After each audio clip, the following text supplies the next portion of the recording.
Madame, Monsieur, bonjour, bienvenue dans ce journal. Au sommaire de cette édition, des tensions émergent autour de l'accès aux ressources, tandis que la pression sur les terres fertiles s'intensifie. À cela s'ajoute l'impact croissant du changement climatique qui perturbe les cycles agricoles, fragilise les droits fonciers, dégrade les sols et réduit la disponibilité des ressources en eau. Ces enjeux sont au cœur de la deuxième édition des Journées nationales d'action sur le foncier, lancée hier à Ouagadougou. Vous en saurez davantage dans un instant. Dans cette édition, il sera aussi question des élections au Conseil national de l'économie informelle. Des membres appellent le ministère en charge du commerce à organiser les élections du bureau exécutif. Ils redoutent des troubles si le président sortant Salif Nikema maintient la tenue des élections prévues pour demain 28 novembre. Les détails dans cette édition. Nous sommes venus exprimer les mots d'encouragement et de compassion du chef de l'État. Les auteurs de ce drame seront identifiés et les responsabilités seront situées, a déclaré le ministre d'État, ministre de la fonction publique Bassolma Bazié, lors de sa visite hier 26 novembre à Solenzo dans les Banwa. Le ministre Bassolma Bazié, accompagné de plusieurs autres ministres, à savoir les ministres de l'administration territoriale Émile Zerbo, de la sécurité Mamadou Sana et de la santé Lucien Robert Kargougou et du chef d'état-major général des armées, le général de brigade Célestin Semporé. La délégation s'est rendue à Solenzo après les violences du 25 novembre qui ont entraîné la mort du chef de canton de Solenzo. La délégation a rencontré les autorités locales, les leaders religieux et coutumiers, les forces armées et les représentants des forces vives pour écouter leurs préoccupations et réaffirmer la fermeté des autorités. Bassolma Bazié a dénoncé l'infiltration de la manifestation par des individus mal intentionnés et souligné que cet incident ainsi qu'un autre meurtre d'un chef coutumier dans la Kossi sont liés à des tensions foncières. Il a également mis en garde contre les campagnes de désinformation qui visent à semer la méfiance entre les populations et les forces armées et a appelé à l'apaisement tout en saluant le travail de forces de sécurité, les incitant à rester mobilisés. Vendredi 29 novembre, c'est la nouvelle date du procès très attendu du détournement de 3 milliards de francs CFA au ministère en charge de l'action humanitaire. Le tribunal a dû prendre en compte l'état de santé hier du principal prévenu, Amidou Tiegnan, Madinatou Edraogo et Uriel Lezogo, compte rendu. 9h16, Amidou Tiegnan, Salif Ouedraogo, Philippe Bayoulou et Petronine Tapaga sont les travailleurs sociaux appelés à la barre pour détournement présumé de 3 milliards de francs CFA. Mais après l'appel des prévenus, l'audience est marquée par l'absence de plusieurs témoins à l'exception de Camille Yé. L'avocat d'Amidou Tiegnan évoque alors l'état de santé critique de son client, demandant une prise en charge médicale avant toute poursuite du jugement. Je pense que le matin, quand nous sommes arrivés, nous avons constaté que le prévenu n'était pas en bon état de santé. C'était un constat physique, de visu comme ça, manifestement, il n'allait pas très bien. Et donc nous, on l'a approché pour voir ce qui se passait. Il a dit qu'il s'est senti mal depuis la nuit. Mais il n'a pas eu le temps de bénéficier de soins au niveau de la maison d'arrêt, puisque déjà, on les réveille très tôt pour qu'ils se mettent en état pour venir donc, au tribunal. Donc il n'a pas eu le temps de passer au niveau de l'infirmerie pour se faire prendre en charge. Et manifestement, il ne pouvait pas tenir à la barre pour se faire donc entendre pour parler de ce dossier-là. Après suspension et reprise de l'audience à 12h05, l'état de santé d'Amidou Tiegnan s'aggrave selon son avocate. Il est alors transféré à la maison d'arrêt et de correction de Ouagadougou, Mako, pour des soins urgents.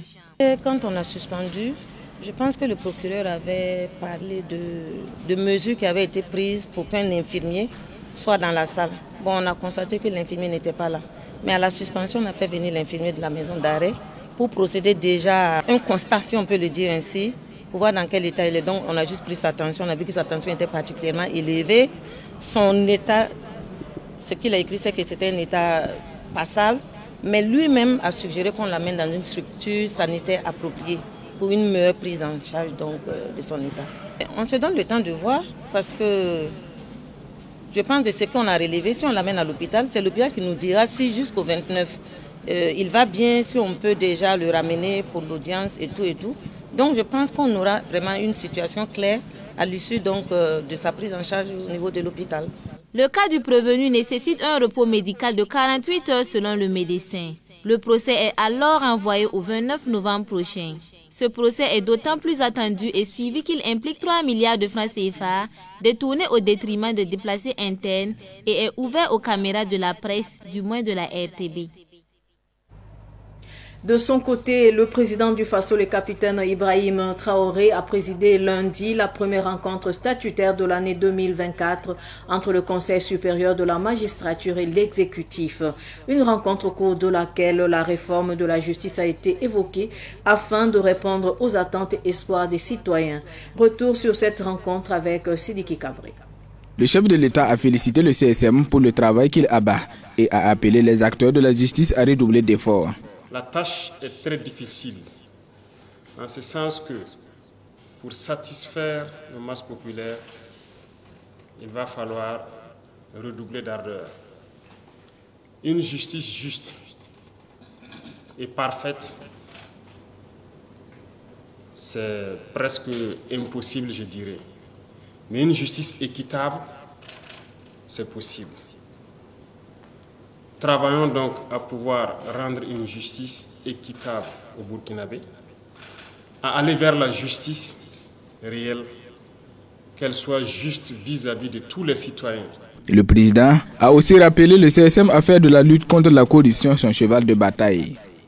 La corruption est un mal donc qui mine toutes les couches administratives et la justice n'est pas épargnée. Nous l'avons dénoncé plusieurs fois. Et je suis content de savoir que vous êtes déjà mis sur certains dossiers. Et je souhaite que ce soit traité avec la plus grande diligence et la plus grande transparence. Et que chacun puisse comprendre que rendre la justice, c'est un acte noble, mais aussi qui va permettre au pays de se faire respecter. Pour le président du CSM, les orientations du chef de l'État permettront de mieux canaliser les efforts pour une justice qui réponde aux aspirations du peuple. Des attentes fortes ont été exprimées par les populations, les justiciables, les acteurs judiciaires. Alors, nous notons que des pistes de solutions ont également été proposées et le garant nous a instruit à donner des orientations pour que les attentes qui ont été exprimées puissent être exécutées et suivant les aspirations profondes de notre peuple.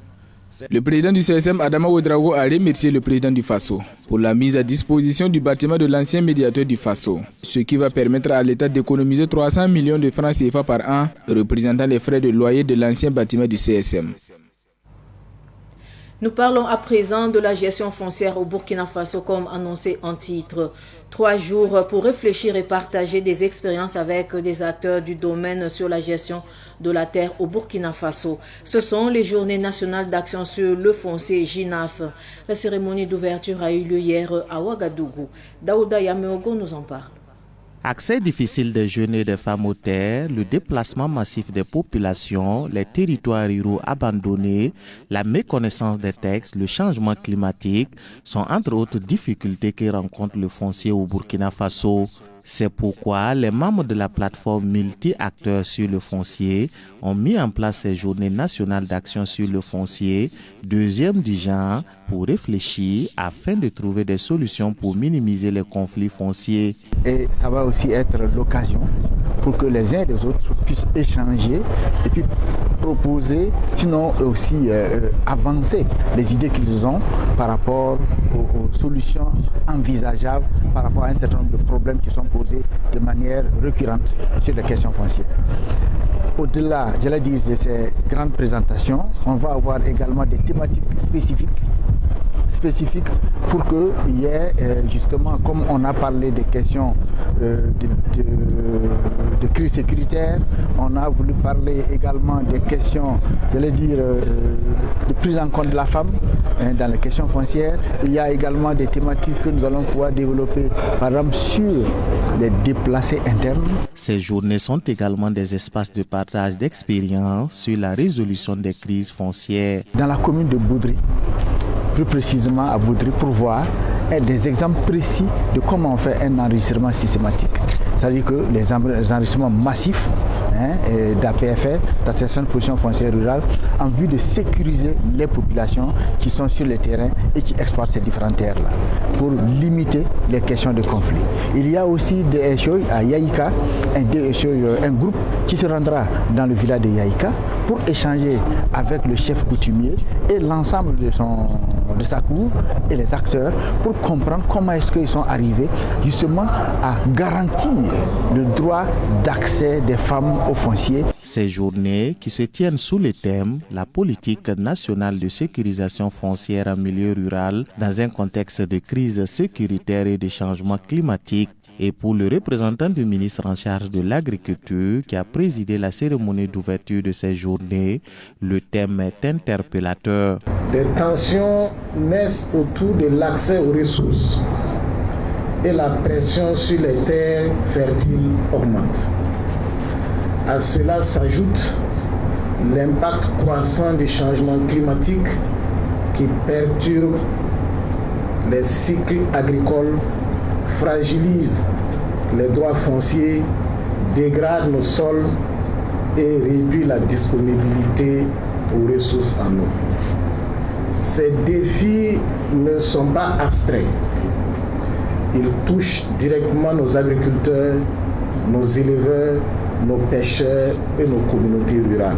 Les journées nationales d'action sur le foncier JINAT se tiennent du 26 au 28 novembre 2024 à Ouagadougou. C'est la deuxième fois que la plateforme multi-acteurs sur le foncier organise ces journées.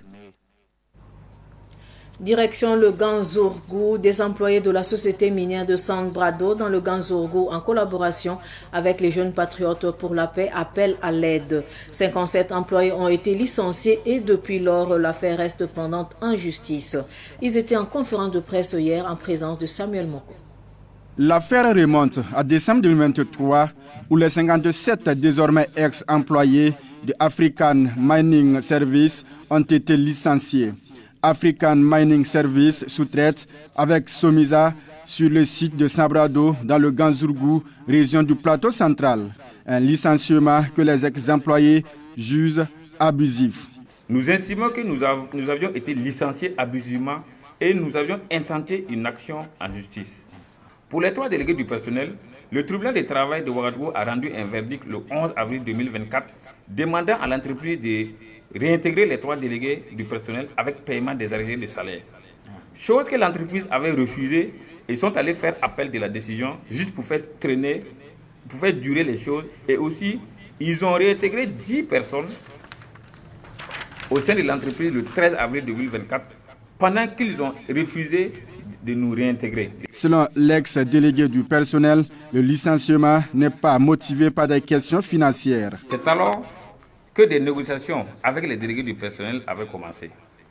Pour AMS, ce licenciement n'est pas un licenciement pour motif économique, car, disent-ils, ils ont l'argent. Et aussi à SR Emploi, notre employeur virtuel, de soutenir cela en disant que ce n'est pas un licenciement pour motif économique. Pour la circonstance et au regard de la situation des ex-employés, l'association Jeunes Patriotes pour la Paix, JPP, lance un appel à la justice et aux autorités à travers son juriste. Nous voulons attirer l'attention des autorités judiciaires sur l'importance de traiter ce dossier en priorité. Chaque jour qui passe aggrave la situation de ces travailleurs et de leurs familles et il est urgent de rendre une décision juste et rapide. 2. Sensibiliser l'opinion publique. Nous faisons appel à la solidarité de tous les citoyens, car ce qui se passe ici peut concerner n'importe quel travailleur dans notre pays. Il est impératif que cette situation reçoive l'attention qu'elle mérite et que des actions concrètes soient entreprises pour y remédier. Ces ex-employés précisent qu'ils ne sont contre personne. Ils souhaitent seulement que justice leur soit rendue. Disait également titre des commerçants s'offusquent de la tenue demain 28 novembre des élections au Conseil national de l'économie informelle. Pour ces commerçants, c'est un passage en force du président sortant, Salif Nikema, pour se faire réélire. Il demande donc au ministère en charge de la jeunesse et de l'emploi d'organiser des élections afin d'éviter des troubles. Fatih Sankara a suivi leur conférence de presse. Mécontent des 5 ans de gestion du président sortant du Conseil national de l'économie informelle, ces commerçants sont contre la tenue des élections de renouvellement des instances le 28 novembre. Pour eux, la tenue des élections en l'État ne respecte pas les statuts de la fêtière de l'économie informelle et sont exclusives. Nous entendons le bruit qui circule que le Conseil national de l'économie informelle veut organiser les élections lui-même et tout faire pour que le président actuel soit réélu. Chose qui n'est pas un acte démocratique.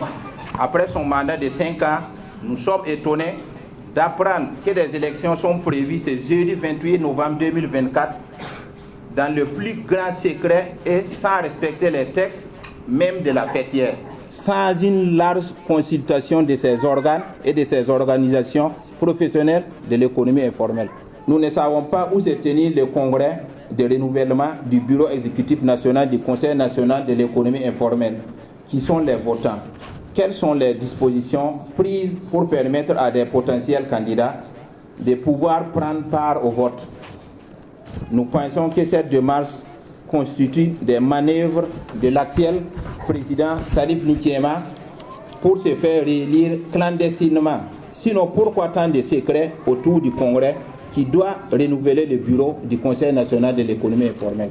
À notre avis, le président Salif Nikema sait que son bilan est négatif et qu'il n'a aucune chance de se faire réélire.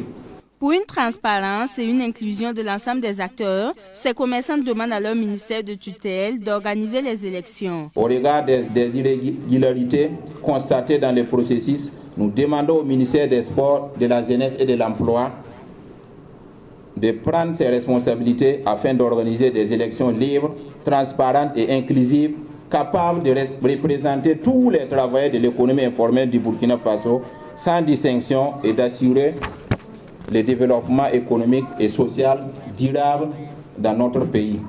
Le mandat du président sortant, Salif Nikema, prend fin le 7 décembre. Après Dédougou, la caravane de presse initiée par le projet d'urgence de développement territorial et de résilience PUDTR s'est poursuivie à Fara, Poura, Sibi et Boromo dans la province des Balé. La caravane de presse débutée le 19 novembre dernier a pris fin le vendredi 22 novembre dernier à Boromo. Yacouba Kemtore y était. Catherine Daourou, ménagère à Dakar, un village de Fara situé à 52 km de Boromo dans la province des Balé, fait désormais sa lessive près de sa cour. Auparavant, elle faisait plus d'1 kilomètre pour se procurer de l'eau. La localité a bénéficié d'un château d'eau de 15 mètres cubes alimenté par un système solaire grâce au projet d'urgence de développement territorial et de résilience PUDTR. La jeune Catherine Daourou se réjouit de la réalisation du château d'eau. Avant, on allait presque à 1 kilomètre pour gagner de l'eau.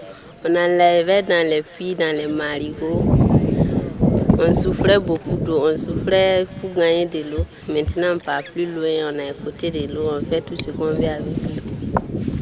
Le PUDTR a réalisé dans la commune de Fara plus de 64 km de pistes rurales reliant Nabou à Nasma. Dans le domaine éducatif, le projet a construit 3 salles de classe, un magasin, un bureau et des latrines à l'école primaire du secteur 4 de Fara. Dans le même registre, le PUDTR a également normalisé l'école primaire publique de Dar Salam dans la commune de Poura. La directrice de l'école primaire publique de Dar Salam, Andrea Gaël, a remercié le PUDTR pour la normalisation de l'école. Nous avons eu 3 salles de classe, un hall et un bureau, un magasin et des latrines. Ici, on avait 3 classes avant. Et avec ces 6 classes maintenant, on va normaliser d'ici là. Et ils vont évoluer correctement. Le projet a accompagné plusieurs associations dans la commune de Fara et de Poura, dont la coopérative Yafama de Fara. Cette association est spécialisée dans la transformation du riz local. Le président de la délégation spéciale de la commune de Fara, Aloïs Wango, se dit satisfait des réalisations du PUDTR. Nous avons eu jusqu'à 20 écoles normalisées et que nous avons en cours de réalisation 6 complexes scolaires et de formation sanitaire en construction. Et nous avons bénéficié de plus de 65 km de route et que effectivement PUDTR nous a accompagnés. Et également nous avons bénéficié de lampadaires de plus de 5 km jusqu'à 20 écoles normalisées. Et ça a répondu effectivement à nos besoins parce que ça a absorbé les classes plutoniques où on pouvait avoir plus de 70 élèves par classe. Et ça nous a aidé effectivement à avoir un cadre de travail qui permet aux enseignants, aux élèves d'avoir quand même un apprentissage de qualité. La caravane de presse du PUDTR s'est arrêtée dans les communes de Sibi et de Boromo. Dans ces localités, le projet a normalisé plusieurs écoles, dont le lycée départemental de Sibi, situé à 12 km de Boromo. Nous disons merci à PUDTR qui vraiment nous a accompagnés avec ces nouveaux bâtiments de 4 classes. Ça nous a permis de loger nos classes d'examen pour les mettre dans les meilleures conditions de travail. Et la normalisation des centres de santé à Sekako, à Sibi, ici même, et aussi la réalisation de bâtiments servant de salles de classe au lycée départemental de Sibi, à l'école B de Sibi. Et vous avez aussi vu avec nous ici tout à l'heure la pose des plaques, sinon l'électrification solaire. Voilà, la principale voie qui traverse Sibi a été éclairée. Voilà, et nous avons aussi bénéficié de la réalisation, de l'accompagnement du PUDTR en termes de réalisation de forage, d'AEP, notamment au niveau des différents CSPS, et la réalisation aussi de beaucoup d'autres infrastructures connexes au centre de santé, notamment les halls d'attente, les latrines et bien d'autres. Pour faciliter l'accès aux services sociaux de base dans la commune de Sibi et de Boromo, le projet a normalisé aussi plusieurs centres de santé et de promotion sociale, comme le CSPS de Boromo. On fait en moyenne 30 accouchements par semaine, voire 150 le mois. Donc dire que dans l'ancienne maternité, 6 lits, vous voyez que vraiment ça ne répond pas. Et aujourd'hui, plus de 10 lits, vraiment, beaucoup de choses ont été faites. Et également, l'espace dans lequel vraiment les collègues se trouvent pour prester a vraiment changé. Les salles vraiment sont adaptées. Et également aussi, il y a des matériels qu'on a reçus de la part du projet. Et tout ça, qu'on n'avait pas au départ. Et il faut dire encore, ça nous a permis d'améliorer la prise en charge des patients. Le projet d'urgence de développement territorial et de résilience fait aussi des activités génératrices de revenus, son cheval de bataille. À ce sujet, il a financé l'association Solidarité et Développement Communautaire, spécialisée dans la fabrication de jus de fruits naturels et de Sumbala, et une unité spécialisée dans la couture dans la commune de Boromo. Avec le PUDTR, on a bénéficié d'équipements. On a aussi été formés dans bien de domaines, le renforcement des capacités, et également on a bénéficié d'un fonds de roulement, et un fonds de roulement de 1,4 million. Le PUDTR a construit dans la région de la Boukou du Mouhoun plus de 400 écoles, normalisé 26 CSPS et financé 27 associations. Il a implanté aussi des lampadaires sur 50 km et réalisé plus de 200 km de pistes rurales, selon Jean-Robert Traoré, chef d'antenne du PUDTR dans la région de la Boukou du Mouhoun. On en a fait plus de 400 salles de classe dans la région de la Boukou du Mouhoun. Ces salles de classe ont été entièrement équipées par des tables bancs et en même temps équipées par de l'énergie solaire. Au-delà de ces salles de classe réalisées, dans le cadre de la première composante, on a aussi réalisé des CSPS. Donc au niveau des pistes rurales, on a fait autour de 200 km de pistes rurales. On a aussi fait dans la région le curage de caniveaux sur environ 65 km. Voilà, dans les villes de la région. On a aussi réalisé, ou du moins implanté des lampadaires sur environ 50 km dans les villes de la zone d'intervention du projet. Et vous avez vu des lampadaires effectivement qui éclairent dans les différentes villes. On a aussi accompagné les activités génératives de revenus. Et dans la région, on a 27 associations d'hommes et de femmes, il faut le dire comme ça, qui ont été accompagnées. Au total, on a environ 27 milliards 500 millions qui ont été investis dans le cadre, en tout cas, de la réalisation des investissements dont on a parlé, entre autres. Le projet d'urgence de développement territorial et de résilience, financé par l'État burkinabé et la Banque mondiale à hauteur de près de 28 milliards de francs CFA dans la région de la Boko du Mouhoun, est intervenu dans plusieurs localités. Il s'agit de Bomborokui, Boromo, Bourasso, Dedougou, Dokui, Farakouka, Lankwe, Nouna, Poura, Sanaba, Sibi, Solenjo, Thomas, Touga et Yaba. Dans cette édition, il est aussi question des Nuits atypiques de Koudougou. Tout est fin prêt pour la 29e édition des Nuits atypiques de Koudougou NAC. Bien avant le lancement officiel, les exposants s'activent déjà sur le site tout en appelant le festivalier à y faire un tour. Ils ont été interrogés ce matin par Abdoulaye Kinda et Ahmed Joël Comporé, nos envoyés spéciaux au NAC. Je suis venu précisément de Sabo pour le festival, le Nuits atypiques. Alors, je suis à ma 15e participation.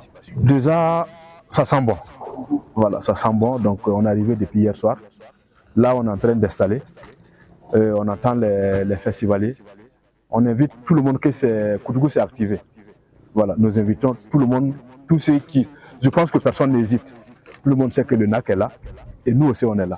C'est Sénégal. C'est venu voir Koudougou. Comme c'est commencé là, que là n'est pas venu, peut-être elle va venir. Elle va marcher, Inch'Allah. J'habille, il y a Osna, parfum, tout il y en a ici. Il y a tissu léger, tissu non cogine, habits de garçons, tout il y en a. Non, c'est notre première fois. C'est notre première fois. Parce qu'on vend des habits de Sénégalais, la Grande Dakar. Il y a Bassé, il y a Lésé. Donc on appelle le client là, si vous venez, vraiment il y en a moins cher, c'est ça. Le prix c'est moins cher. Je viens de Ouagadougou pour les NAC. Nous sommes une entreprise de couture. On a des coupes sur mesure et des habits prêts à porter. Pour le moment c'est calme. On attend de voir la suite. On espère qu'il y aura le marché et qu'on va rentrer avec les sacs vides. Vraiment, c'est magnifique, ça se passe très très bien. Et je pense que les exposants ont commencé à exposer. C'est un début. C'est hier les gens ont commencé à venir, mais c'est aujourd'hui qu'ils ont commencé à exposer. Il y a d'autres qui n'ont pas eu les bagages, donc c'est aujourd'hui ça vient d'arriver. On voit uniquement que du traditionnel des faits main, des tissus locaux, le cocodonda, les pagnes tissées à la main, les chemises posées et les ensembles de boubou 3 pièces, 2 pièces, les robes pour les femmes, de bonnes chemises de qualité. Ainsi s'achève cette édition d'information. Merci de rester fidèle au programme de Savane TV. Au revoir.